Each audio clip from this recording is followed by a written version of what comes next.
we have Muslims in America. Yeah, that's the only thing. But traffic lights. Oh, there's a church. Yeah, yeah. Man, this looks just like Afghanistan. My mind's blown. I mean, but it was very creepy. It was very creepy when we were there because there were underground tunnels that connected the subway mosque stations to something that looked like you just said a torture facility. But also the fact that they've got working traffic lights, they've got the underground subway.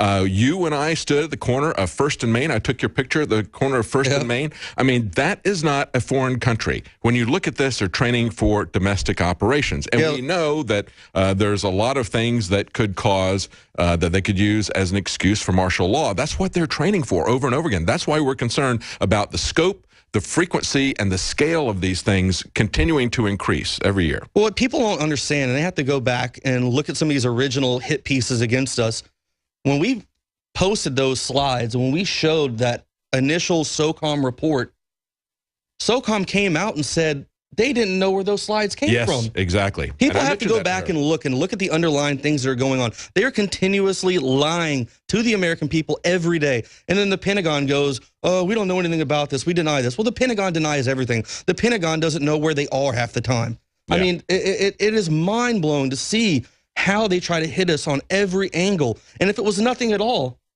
they wouldn't even talk about it. They know it's true. That's why these Pentagon puppets are going, hey, Fox, CNN, you got to discredit these guys. You got to discredit these guys. They're finding out what's going on. Yes. I told that to the reporter. I said, from the very beginning, they denied that. I have no knowledge of that. I don't even know what you're talking about. I can't go to that site. It's blocked. But, of course, Drudge linked the actual document on Scribe. They could go to Scribe and they could take a look at it.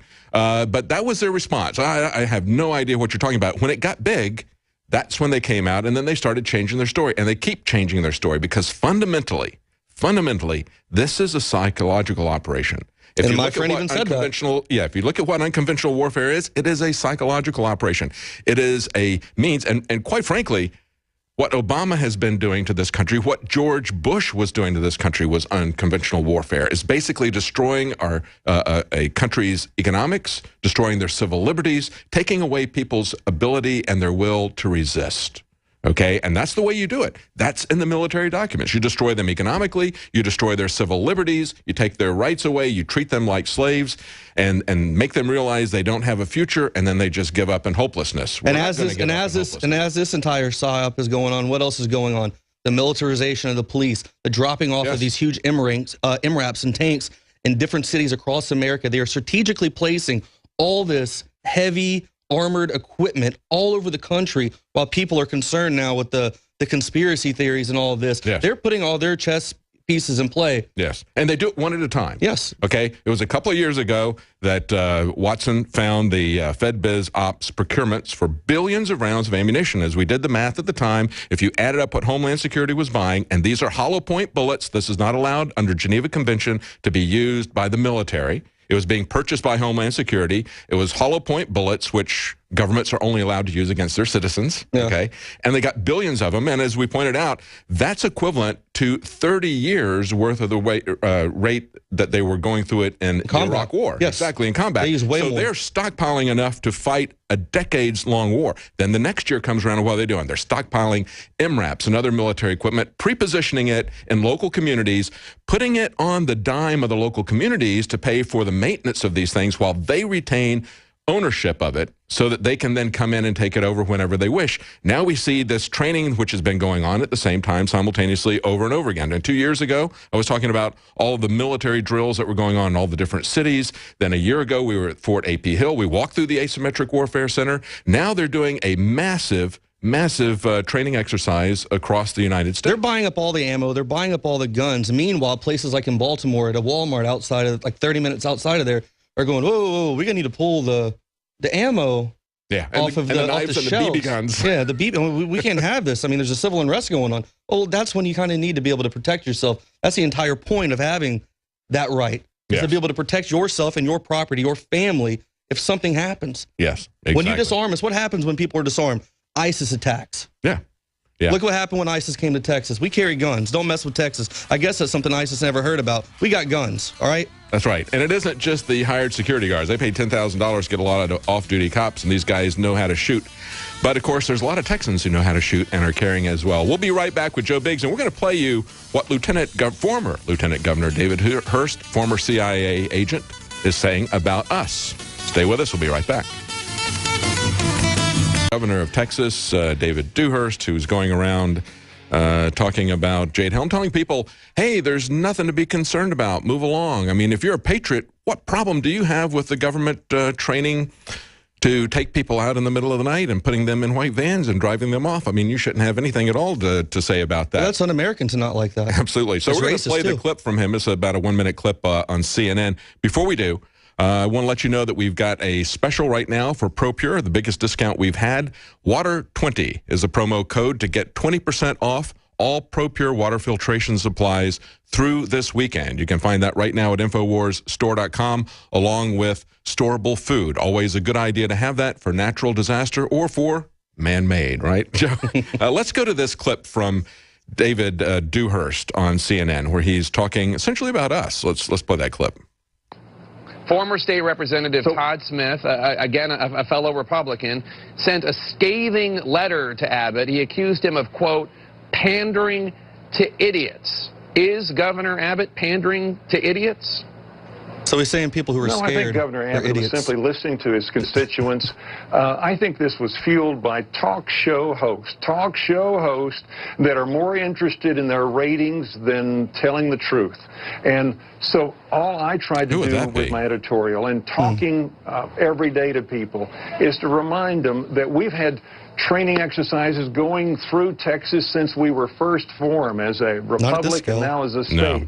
And that Texans love the military. We support the military. And if I've got any message, it's to all of our active duty. It's unpatriotic to question the mission of the military. To say that in Texas, we appreciate you. We got your back. Huge doubt over the Obama administration. No one trusts them.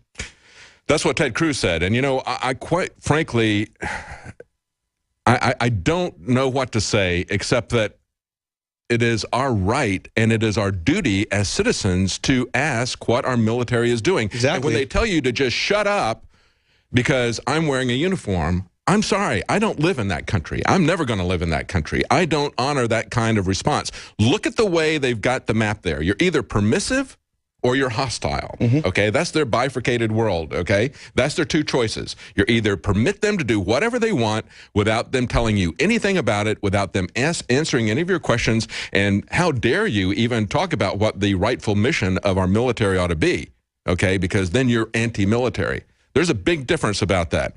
And we need to understand that. We've had that discussion before when we've talked about whether or not our government should be involved in wars. I don't want to get back to this saying, just shut up. We're going to invade this country. We're going to invade that country. And you don't have any say-so on it. And if you do, you're un-American. That's essentially what he's telling people. I mean, people have to look at the fact. Look at all these lies that are building up time after time. They keep saying these training exercises are, oh, they're dirty bomb drills, or this is to help further our National Guard, or this is to help hone our skills against a foreign enemy. Okay, so why does your dirty bomb drill have nothing to do with a dirty bomb and have to do with the soldiers taking on sovereign citizens, constitutionalists, patriots? Crowd control. That doesn't sound anything like a dirty bomb to me. You know, and they're saying, oh, Jade Helm, it's just so we can hone our skills for overseas. Negative. And we just had the Pentagon come out, and defense officials said on Monday that this is all just wild speculation, internet-fueled claims. Okay, well, why do they not say that it's wild speculation when they do these scenarios, as Forbes reprinted it, how the military would take out the Tea Party? Isn't that wild speculation?